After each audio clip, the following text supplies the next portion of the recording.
The law presumes that everybody is supposed to know the law. Ignorance may no longer be an excuse for getting into trouble. Do you know the law? The Law in Focus, a weekly program designed with you in mind. A program for the entire family. Gather your children, alert your neighbors, call your family and friends to join us for the next 30 minutes. Then stay tuned to learn more about the laws of the land, your civil rights and obligations as we present The Law in Focus.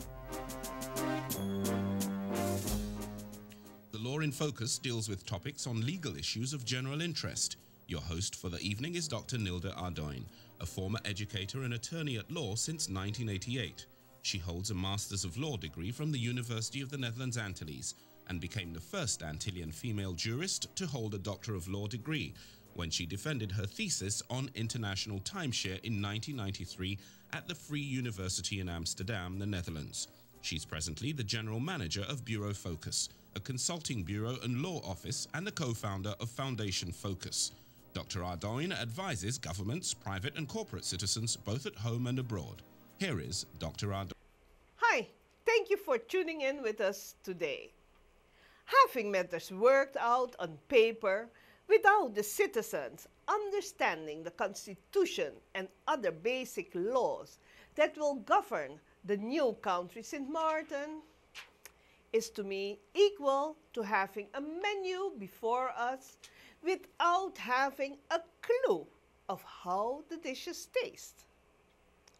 On the other hand, it behooves the cook in charge of the menu to make sure to get the ingredients together and subsequently prepare the dishes before they can be served. How the dinner will ultimately be consumed depends both on the preparation of the meal and the expectations of the consumer.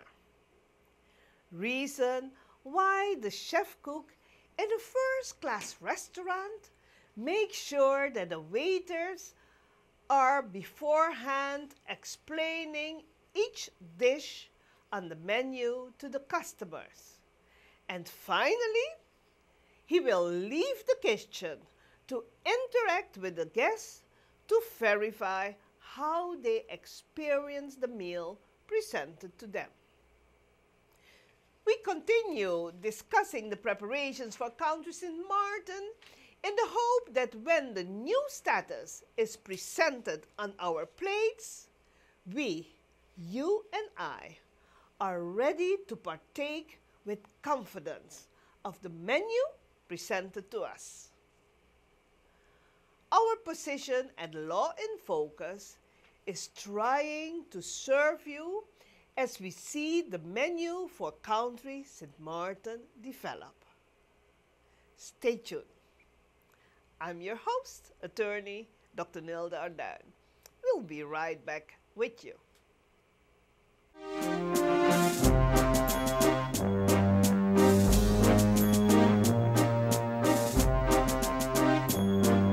Legal consciousness is an integral part of culture and an important tool for the development of a nation. The success of a democratic society is based on an informed people. An informed people is a prepared people. This program is brought to you by Foundation Focus through the financial support of sponsors which have the well-being of you at heart. GEBE, your electric and water company. Bureau Focus, Consultant Bureau and Law Office. Arlane Consultants NB, your real estate broker and consultant. The Today newspaper, we bring you the stories from both sides.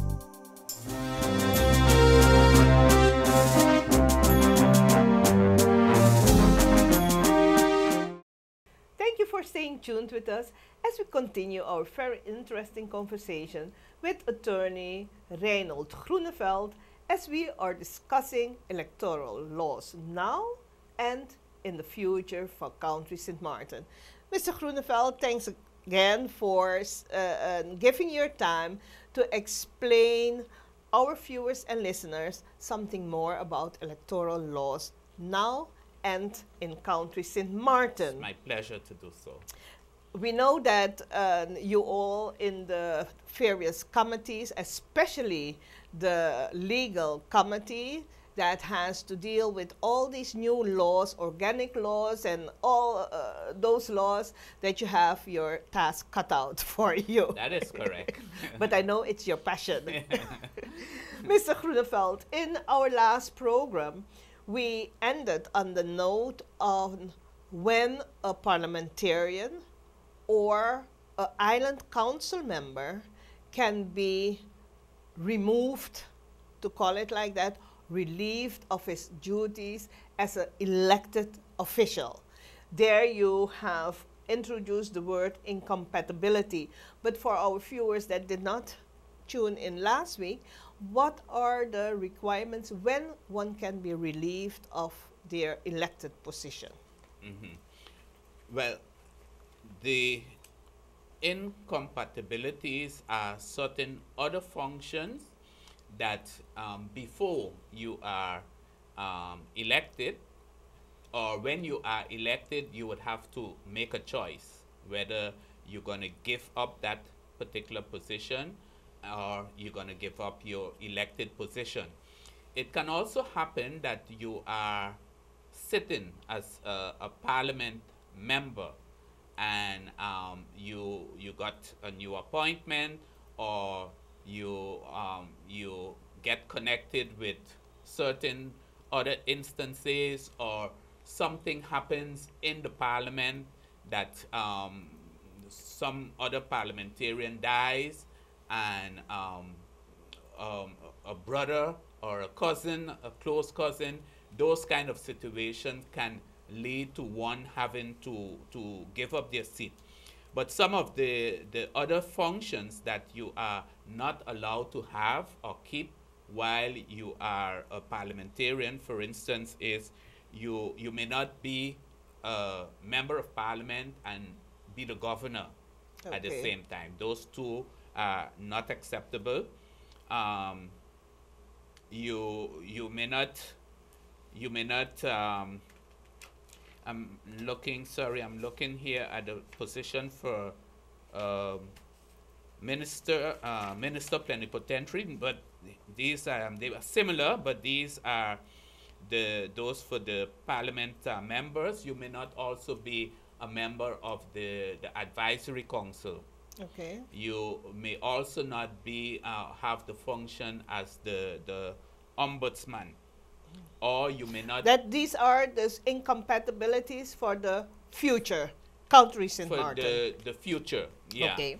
Which they are more or less similar with what we have now, but they are expanded as taken into consideration that the island council members will now be parliament members, and you may not also be at the same time connected with the court system as a public prosecutor or any such function, or you may not also be assistant or the attorney general. Those are supposed to be kept separate so that there be no conflict of interest.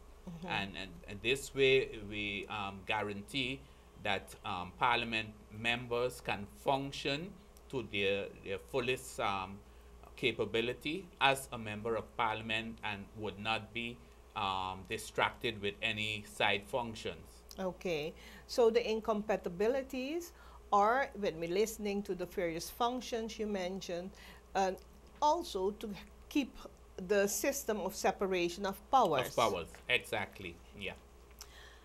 Having said that, you mentioned, for example, you cannot be a prosecutor and a parliamentarian. You cannot be the governor and the parliamentarian. In the new country, St. Martin, we also saw that there are some changes pertaining to the main voting bureau. Previously, in the previous program, you indicated there, for example, to be elected officials, there are no requirements pertaining to educational level. But in the main voting bureau, we realize there are certain requirements. Now, tell us more about that. Yes. As it is now, the lieutenant governor is the chairperson of the main voting bureau.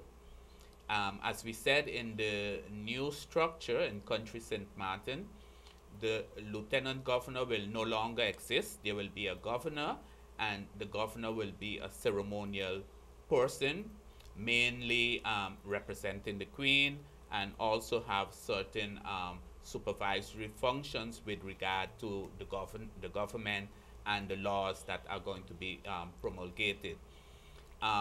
Right now, the lieutenant governor is also chief of police, chairman of the executive council, chairman of the island council, chairman of the main voting bureau, and those things are going to change.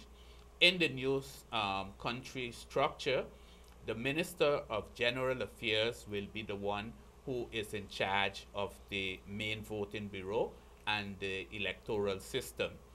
And the work of the main voting bureau, and if you look at the ordinance, the electoral law, is a very, very technical law with a lot of procedural regulations, how the elections have to be organized, how they are conducted, and when even the setup of the voting booths and everything is regulated by law. The minister, it wouldn't be proper to have the minister chairing the main voting bureau, because that may look, the prime minister or the minister of general affairs or the prime minister is a political figure. So it would not be adequate to have such a figure heading the main voting bureau. So we have proposed that that be done by a professional technical person, with the minimum requirement that this person should be a trained legal person, seeing the nature of the work that has to be done. And it's a very responsible position and complicated task. So we felt it was necessary to stipulate that that person should be a trained legal person.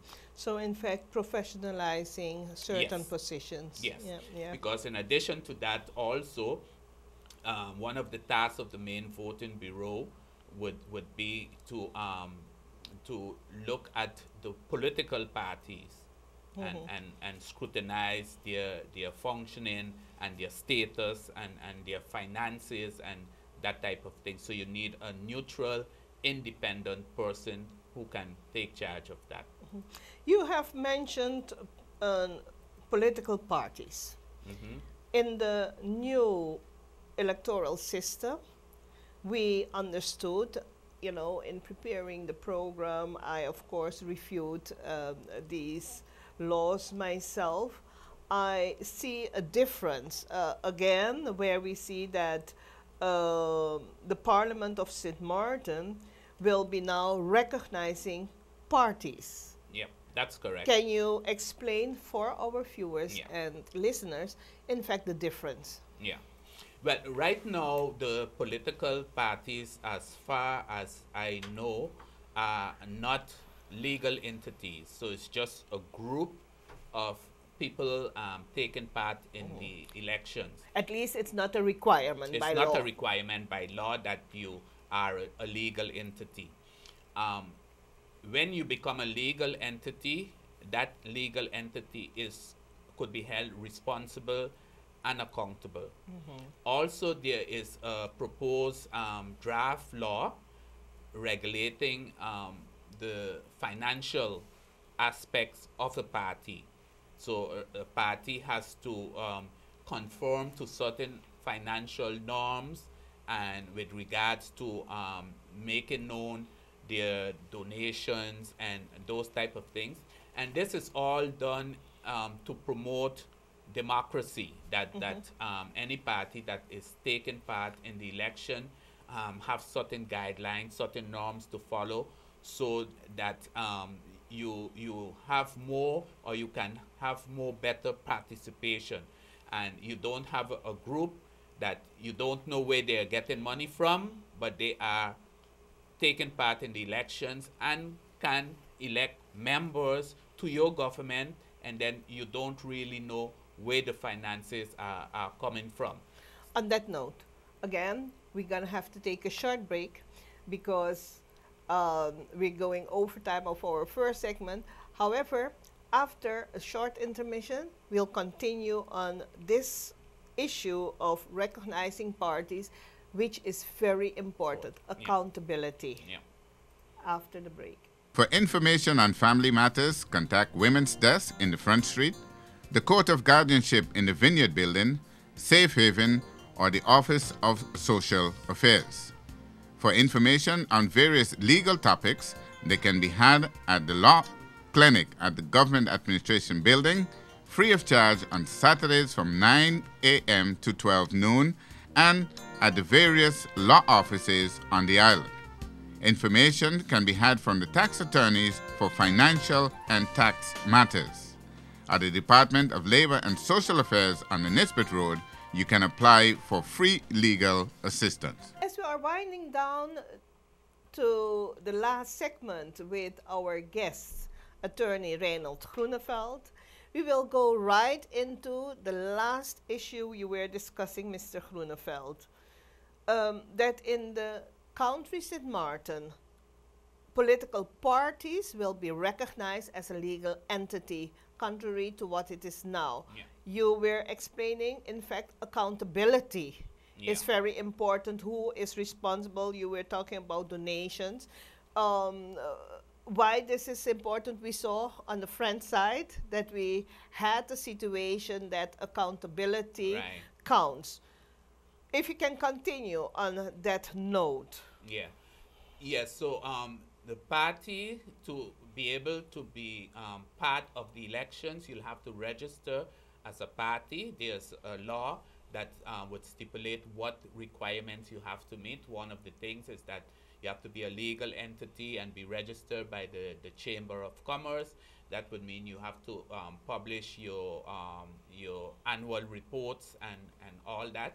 But also being a legal entity creates a certain kind of power for the party, because right now it's a group and people take part in the elections with that group, and when they are elected, they can walk away from the group, as a certain commissioner has done now, was elected with a particular party, and right now has declared himself independent. Whereas you can look at the question, and we have done this, who does the seat belong to? The party or the individual? Right now, because the party has no legal face, you cannot say it belongs actually to me. And this is also one of the things that we wanted to see how we can avoid that a person is elected with a particular party and walks away and makes a new fraction or a new splinter party, and this could affect the functioning of Parliament. So we expect that in the future the party would be able to control that by saying, no, the seat belongs to me, and I determine if you leave the party, you have to give up the seat. And then the next person